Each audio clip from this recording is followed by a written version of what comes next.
morning. This is the morning news on WSBA, hour number 3. I'm Gary Sutton. And I'm Chris Tyler. WSBA news time is 8:10. We're at that time of season that we might call the sports confluence. Yeah. Because, that. It's all over. That word. It's, we got all kinds of things coming together. You got the World Series going on right now. Yeah. Football's in full swing. Yeah. Basketball's getting ready to start. Hockey's College underway. basketball's getting ready to start. Hockey season. Hockey season's underway. It's coming up. Yeah. And you got all kinds of special little things out there, too. So, are you losing track? It's a feast on sports, if you will.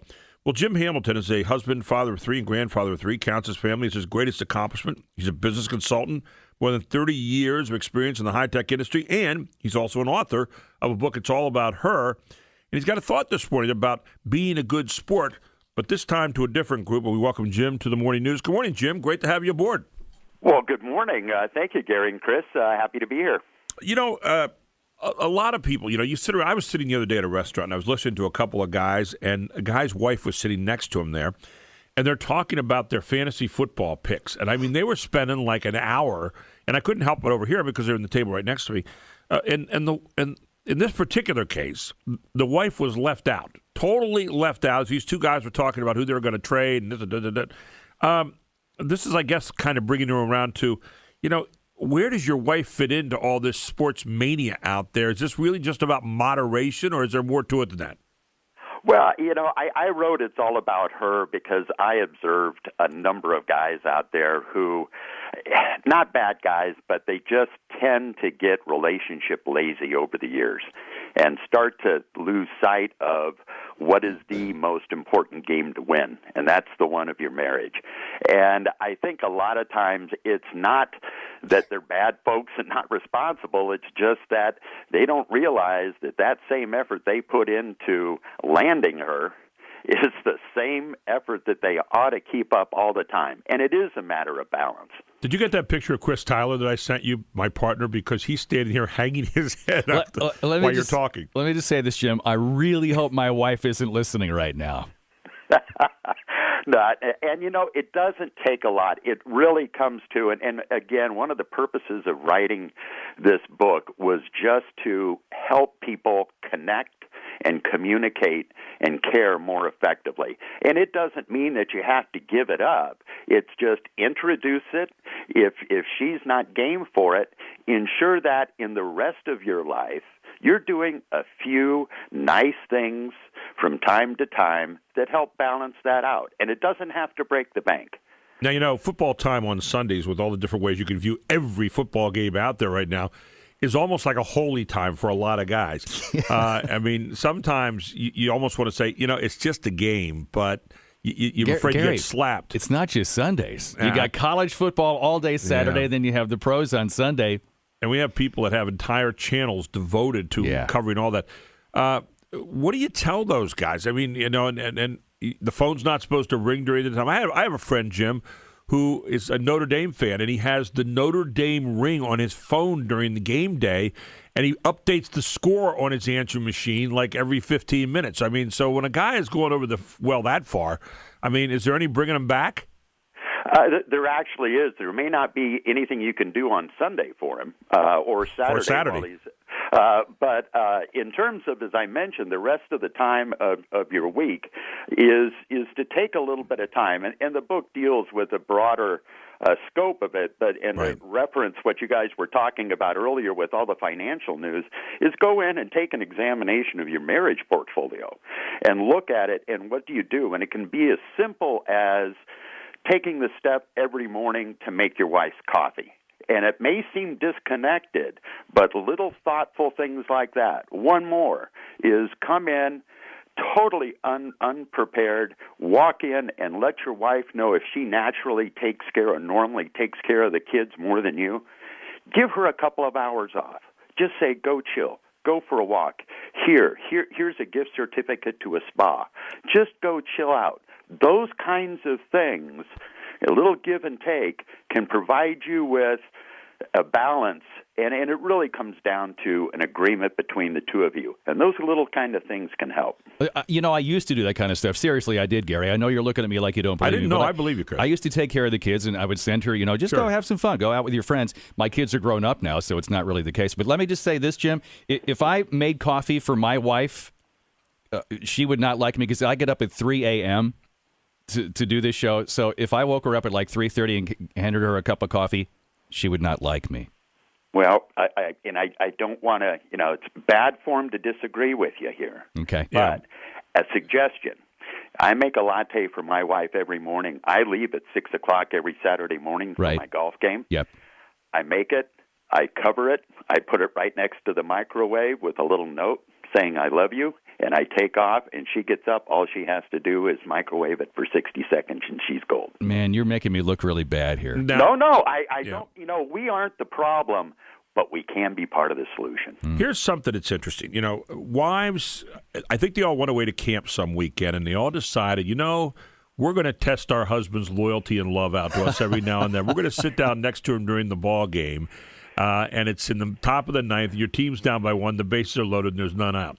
And we're going to say, honey, I just found a new quilt today. I wanted to show you these pictures here.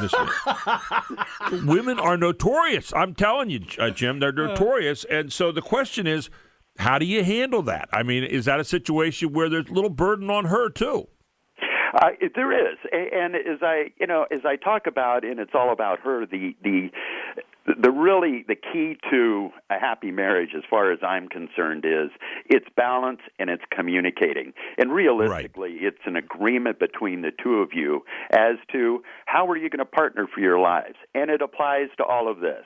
And I got to tell you, you got me stumped on the quilting question. Well, you get to that point, too, where, your wife will go over and stand in front of the TV, which in some households is almost sacrilege, and she'll say, okay, we'll let Terry Bradshaw make your dinner tonight for you, that kind of thing. So, we get into those kind of things where, I think you're right. Communication and balance are really what it's all about. We get back to that old moderation thing. I will tell you that we try to get together every Sunday, because I watch so much sports. Every Sunday morning we try to get together and watch like a movie on demand or something like that to have a little time together. Is that good, Jim? That's fantastic. Yeah, I mean that's a great approach. And another one is, if your wife is really not into it, but she's into socializing, is that maybe you turn, a few weeks a year into that social thing other than just on the Super Bowl. But one of the keys, if you're doing something like that, is make sure you have 2 rooms of the TVs going, so that you have one room for the fan. So you can see every replay. You can analyze, should they have been a 3-4 or 4-3 or a deep cover, whatever. And the others can watch the game, be involved, but also be able to have that discussion that might not be quite as into the game. Now you're talking. I'm writing this down. He didn't tell you that movie thing he does on Sunday mornings. He was like watching The Longest Yard the other week with his wife. No, I'm kidding. I'm kidding. Or The Greatest Game Ever Played. That's been playing recently. Oh, yeah, exactly right. Hey, we're going to take a quick break. I'm a golfer, too, so I'm right there with you. We'll take a break, Jim. We'll come right back with you. More thoughts on, what you can do to reach a little bit of a compromise here if you're a sports demon out there. And, by the way, feel free to give Jim a call right now, 1-800-357-0910. Ask him a question about how to solve your situation, all here on the Morning News. WSBA News Time, 8:18. It's WSBA News Time. WSBA News Time is 8:20. Good morning. I'm Gary Sutton. And I'm Chris Tyler. WSBA News Time. Did I say 8:20? I think you did. May I say it again? No, you said it enough now. I won't, but we're with our special guest this morning, Jim Hamilton, who's written It's All About Her, but he's also trying to help us out a little bit on making sure that, we don't forget about our family. Jim, one of the things that questions that was in your little handout here was, why do women put up with sports-addicted men? I think there's a lot of women that are kind of moving a little bit in that direction, too, not near as many, obviously. But first question, why do women put up with those sports-addicted men out there?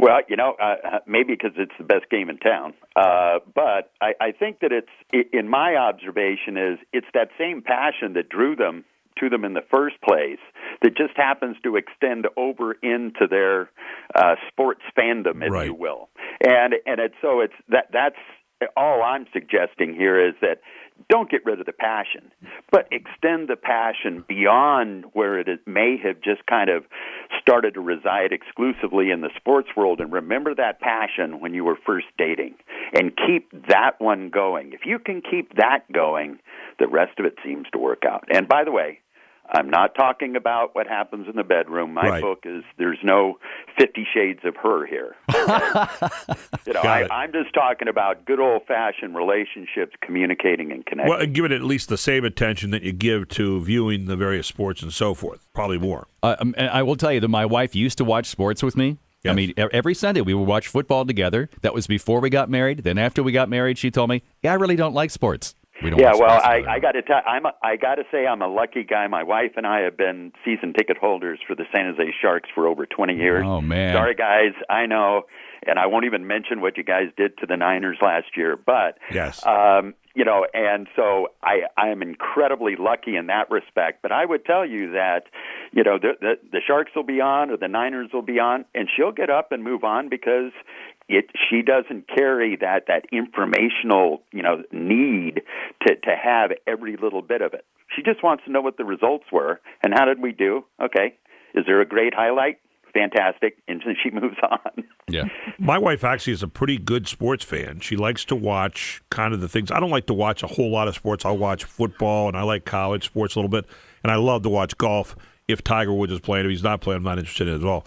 But point being, she likes those things too. She's actually took up golf when we got married, and she, So I don't really have that problem all that much. But I do ask every now and then. You want to watch something else?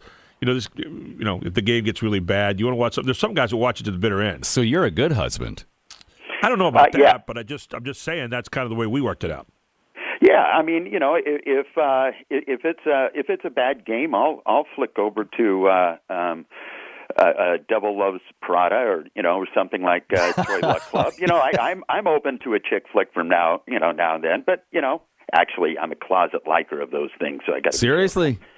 Oh, I like those movies. Like we sit really? down. We turn these movies on every now and then, and on demand is a wonderful thing. See, my wife is into the Lifetime movie network. I would rather have my fingernails ripped off with pliers. Now, see, you have to sit there though and watch that with her. You should sit down. I like the Lifetime movie network. I've tried. LMN is what it's all about, buddy. Yes, indeed. Oh my. Yeah. Well, they do have iPads, by the way. Yeah.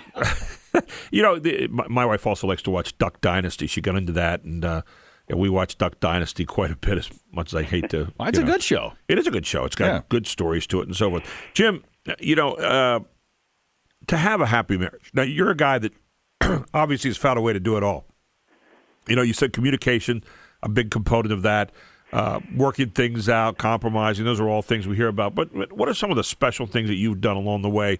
You mentioned about putting a note up with the coffee. I've even done a little bit of that now and then with the note thing. But what are some other special things that you've done that maybe kind of let her know that you're still really, really interested? Well, one of the things that I really encourage is the date night.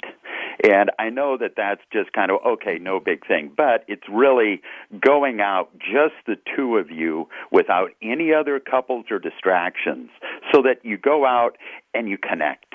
And you talk about some of those things that you just haven't had time to talk about or whatever. And it's not, whether the kids are in the house or out of the house, because ours are all grown as well, is really connecting on that. In terms of other things, simple things like maybe once in a while surprising her with a little gift certificate to a spa. And encourage her to go out with one of her friends to go and enjoy themselves. Another thing is simple, and one of the chapters in the book, I'll end with this one, is a flower a day keeps the lawyers away.